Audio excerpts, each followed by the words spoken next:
सबसे बड़ा सवाल यह है कि क्या इमरान खान साहब माफी मांगेंगे। तो मैं पहले कुछ चीजें क्लियर कर दूं, खासतौर पे पाकिस्तान तहरीक इंसाफ के लोगों के लिए, कि बाद में कोई फड्डा न डाल। इसको गौर से सुने और समझें कि एक्चुअली मैं क्या कह रहा हूं। क्या इमरान खान माफी मांगेगा, या इमरान खान को माफी मांगनी चाहिए, या इमरान खान माफी मांगने के लिए राजी हो जाएंगे। इसके लिए पहले आप एक चीज फर्ज कर लें, या आप अपने दिमाग में ये बिठा लें कि इमरान खान ने इक्तदार नहीं लेना, उनकी सियासत में दिलचस्पी नहीं है और वो उन्हें कुछ भी नहीं चाहिए। फर्ज करें वो निजाम से कुछ भी नहीं चाहते, सारी चीजें, सारी सियासत, फायदा नुकसान सियासी, वो सारा एक जगह पे आप अलग रख कर सिर्फ आप इमरान खान की शख्सियत को स्टडी करें, जिसको आप साइकोलॉजिकल एनालिसिस कहते हैं। आप ये देखें कि उनकी ज़हनी कैफियत है क्या, या एक्चुअली इमरान खान क्या है। अगर आपने इमरान खान को समझ लिया तो आपको यह समझ भी आ जाएगी कि यह शख्स माफी मांगेगा या नहीं मांगेगा। मैं आपको फिर कह रहा हूं कि एक लम्हे के लिए अपने दिमाग में आप ये रखिए, कम से कम इस वीलॉग को सुनते हुए, कि इमरान खान कोई लीडर नहीं है। आप अपने दिमाग में ये रख लें मिसाल के तौर पे, और अपने दिमाग में आप ये भी रख लें कि इमरान खान जो है वो कोई ना वो लीडर है मिसाल के तौर पे, ना इमरान खान साहब जो है वो उनको दोबारा इक्तदार में आना है, ना वो मुल्क और कौम के लिए कोई चीजें अभी सोच रहे हैं। आप फिलहाल अपने दिमाग में ये रख लें। अब सिर्फ आप ये देखें कि एक्चुअली इमरान खान है क्या, वो बने कैसे, उनके पास क्या स्टेटस है, और वो माफी मांगेंगे या नहीं मांगेंगे। आपको समझना बहुत आसान हो जाएगा। ये जो बड़े बड़े स्टेक्स है ना, मुल्क, हुब्बुल वतनी, पाकिस्तान के लिए सोच, पाकिस्तान की आवाम का दर्द, ये बहुत बड़ी बड़ी चीजें हैं। ये बड़ी चीजें जब हम साथ जोड़ देते हैं तो चीजें और कम्प्लेक्स हो जाती हैं। आप इनको साइड पे रख लें। अब आप आ जाए सिर्फ इमरान खान। अगर इमरान खान जाती तौर पे एक आप ये कहें कि इन सारी चीजों से मुबर्रा भी हो जाए, इनसे बाहर भी निकल जाए, तो एक्चुअली इमरान खान क्या है, आप इसको समझिए कि वो क्या है जिससे माफी का तकाजा किया जा रहा है। पहले तो आप ये देखें कि माफी क्यों कहा जा रहा है कि माफी मांगे। यानी इमरान खान गिरफ्तार है, जिन लोगों ने 9 मई के जिनके ऊपर इल्जाम है उनमें बेशतर लोग गिरफ्तार हैं, या वो मुकदमात का सामना कर रहे हैं, अदालतों में पेश हो रहे हैं। कुछ लोग मिलिट्री की कस्टडी में भी हैं, मिलिट्री कोर्ट्स के अंदर भी केसेस चलते रहे हैं। ये सारे मामला अदालत में पेंडिंग है। फिर इमरान खान से क्यों कहा जाए कि वो माफी मांगे। फिर तो इंसाफ होना चाहिए ना। उसूली बात यह है कि बंदे अंदर हैं या बाहर हैं, सारे केसेस का सामना कर रहे हैं, तो फिर तो इंसाफ होना चाहिए, फिर तो माफी का तकाजा होना ही नहीं चाहिए। यानी ये जो माफी का तकाजा है, इससे एक चीज तो समझ आती है कि सिस्टम इस चीज को समझ गया है कि इमरान खान इररेलेवेंट नहीं है। कम से कम इमरान खान और उसकी पॉलिटिकल पार्टी पाकिस्तान के नुक्ता नजर से इतने रेलिवेंट जरूर है कि इनके बगैर काम आगे नहीं बढ़ेगा, लिहाजा इनका वापस आना भी जरूरी है। अब इनके वापस आने के लिए गुंजाइश क्या निकाली जाए, तो उसमें एक माफी का एलिमेंट है कि जनाब माफी मांग ले। ये गुंजाइश निकल जाती है तो इमरान खान साहब सिस्टम के अंदर वापस आ जाए, ताकि सिस्टम भी अपना काम करता रहे। यानी माफी की तभी आएगी ना चीज। इमरान खान ने तो नहीं कहा कि मैं माफी मांगना चाहता हूं, जब उनकी तरफ से कोई डील की ख्वाहिश भी नहीं आई, उन्होंने अपने मुंह से कहा भी नहीं। वो तो कह रहे हैं कि बातचीत तो मैं कर सकता हूं, डील मैं नहीं करूंगा, अपने मौके से नहीं हटूंगा, ये उनका मौके है। अब ये माफी वाली बात आती कहां से। यानी जितने सहाफी एस्टेब्लिशमेंट के करीब है, या हुकूमत के करीब है, या रियासती बयानिए को बताते हैं, या सिस्टम के अंदर रह के काम कर रहे हैं, वो सहाफी बार बार ये नुक्ता नजर लेकर आते हैं माफी वाला। तो इसका मतलब है कि माफी का एक तकाजा किया जा रहा है कि इमरान खान माफी मांग ले, और ये वो गुंजाइश है जो इमरान खान के लिए निकाली जा रही है, क्योंकि ऐसा लगता है कि सिस्टम ये बात समझ गया है कि इमरान खान के बगैर सिस्टम का चलना और आगे बढ़ना पाकिस्तान में मुश्किल है। लिहाजा ये इररेलेवेंट नहीं है, स्टिल रेलिवेंट है, तो इसको वापस आना पड़ेगा या लाना पड़ेगा।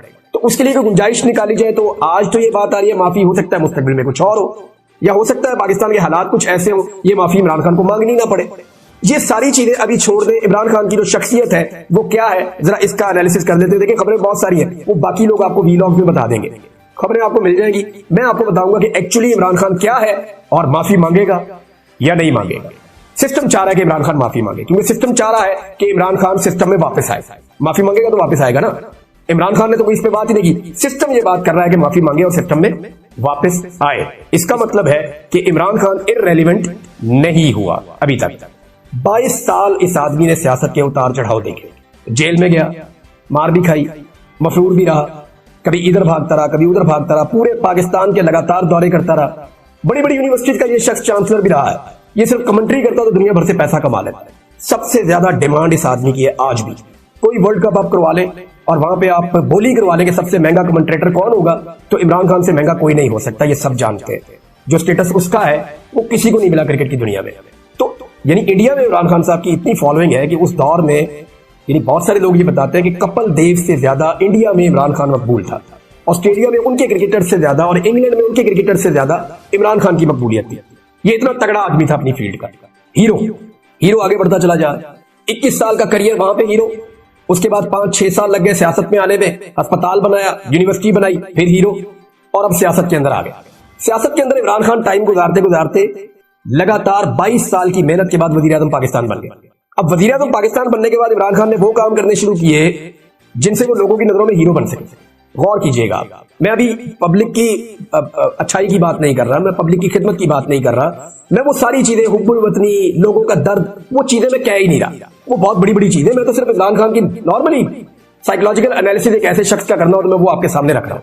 अब 2018 में वज़ीर आज़म पाकिस्तान बनने के बाद जिन कामों पे मुझे अचानक लगा ना ये हटके है थोड़ा, गरीबों के लिए पनाहगाहें बना दी, बहुत सारी जगहों पे लोगों को मुफ्त खाना खिलाना शुरू कर दिया, लंगर खाने शुरू कर दिए, यानी वो काम जो पहले नहीं हुए। हर आदमी की जेब में कार्ड डाल दिया, हेल्थ कार्ड, 10 लाख रुपए तक का इलाज है, जाओ जाके मुफ्त करवाओ। तो वो काम कर रहा था जो पाकिस्तान में पहले किसी ने नहीं किए थे। हीरो बन रहा था, हीरो। Absolutely not. क्या था ये? उसके अंदर का हीरो है कि मैं कर सकता हूं, मैं कर लूंगा, ये उसके अंदर का हीरो है। उसको कॉन्फिडेंस ही बहुत था, इतने लंबे अरसे से चला आ रहा है। अब लगभग उसको 50 साल होने वाले हैं, लगभग 50 साल हो गए, वो कंटिन्यूसली हीरो चल रहा है, एक आदमी, कौम का हीरो।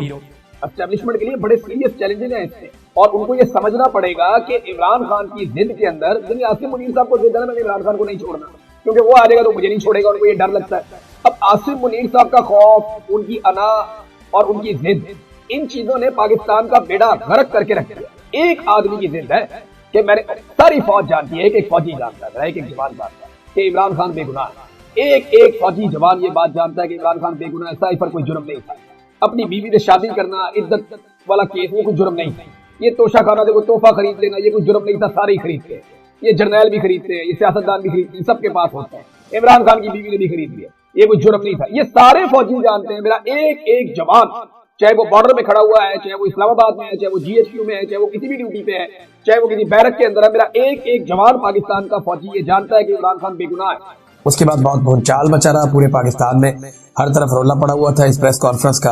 अब पाकिस्तान तहरीके इंसाफ की जानिब से बैरिस्टर गौहर जो चेयरमैन है इस वक्त, और सलमान अकरम राजा जो सेक्रेटरी जनरल है, और असद कैसर, इन तीनों ने प्रेस कॉन्फ्रेंस करके जवाब दिया है। और जो अहम चीजें हैं वो मैं आपके सामने रखता हूँ। देखिए, डीजी साहब ने जो प्रेस कॉन्फ्रेंस की वो 3 घंटे से ज्यादा की, ये चंद जुमलों में उस पूरी का जवाब है।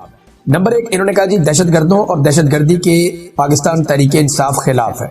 हर हमला जो होता है, जो दहशतगर्द करते हैं, वो पाकिस्तान के ऊपर होता है और उसका पाकिस्तान को नुकसान होता है, और पाकिस्तान तहरीके इंसाफ हर दहशतगर्द हमले के खिलाफ है, उसकी मजम्मत करती है। अब डीजी कहते हैं कि एक जमात पर हमला क्यों नहीं होता, यानी डीजी ISPR ने देखे ना, ये कहा कि एक जमात है उसके ऊपर हमला क्यों नहीं होता। और दूसरी तरफ वो जमात क्या कह रही है, वो जमात कह रही है कि हर हमला पाकिस्तान पर हमला होता। तो एक ऐसी सोच जो कौमी सोच है उसमें कितना फर्क होता है, और एक जो सियासी सोच है, जो डीजी ISPR जिनकी एक कौमी सोच होनी चाहिए, वो कौमी सोच नहीं है, वो एक सियासी सोच है ऐसा लगता है। और PTI ने जिम्मेदारी का मुजाहरा किया, वो ये कहते हैं कि हर हमला पाकिस्तान के ऊपर हमला है। दूसरा नुकता उनका यह है कि हम मासूम लोगों की नकल मकानी और उनकी शहादतों को कबूल नहीं कर सकते। नंबर 3, उन्होंने कहा जी कि हम पर अफसोसनाक इल्जामात लगाए गए, सोशल मीडिया और प्रेस कॉन्फ्रेंस में ये सब कुछ ना किया जाए, मुतल्लिका फोरम पर आए, वहां बात करें।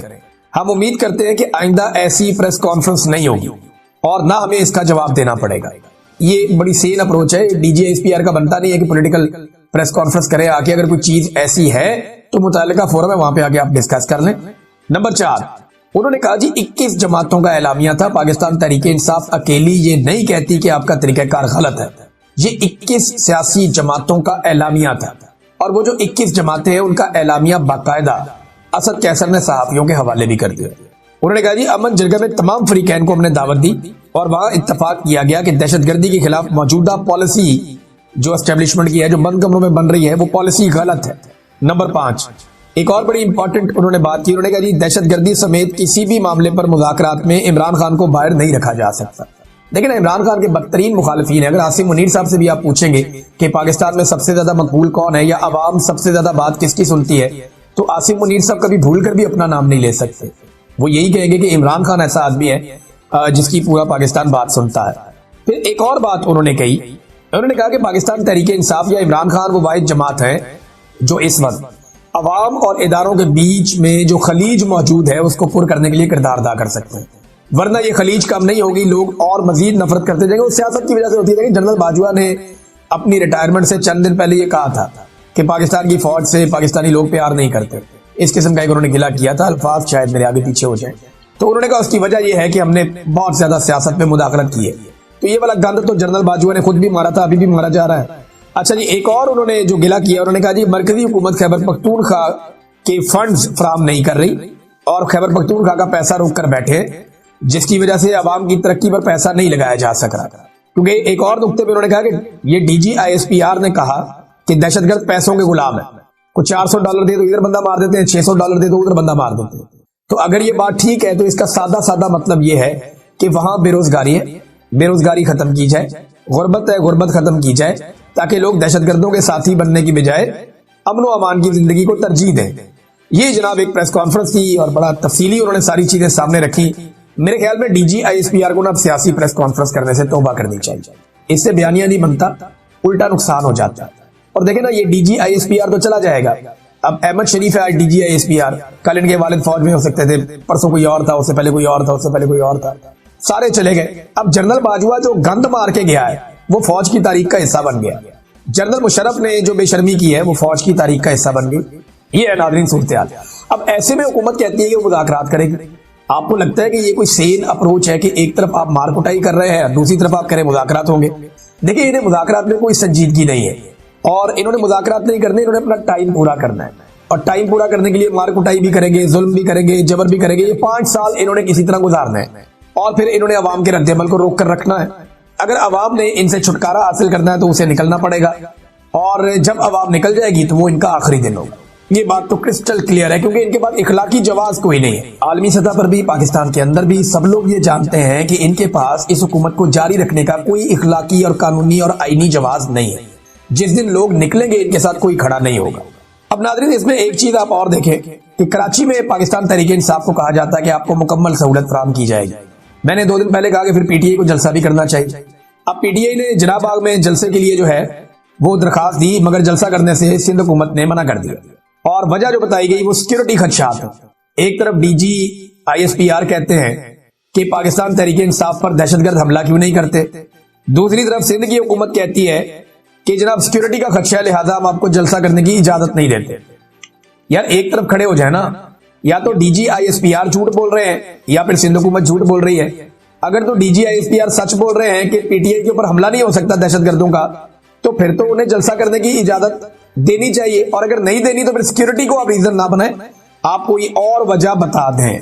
नाज़रीन, 4 चीजें मुमकिन तौर पे हो सकती हैं सुहेल अफरीदी साहब के दौरा कराची के दौरान। एक तो जो चेंबर ऑफ कॉमर्स है कराची का, उन्होंने मना कर दिया।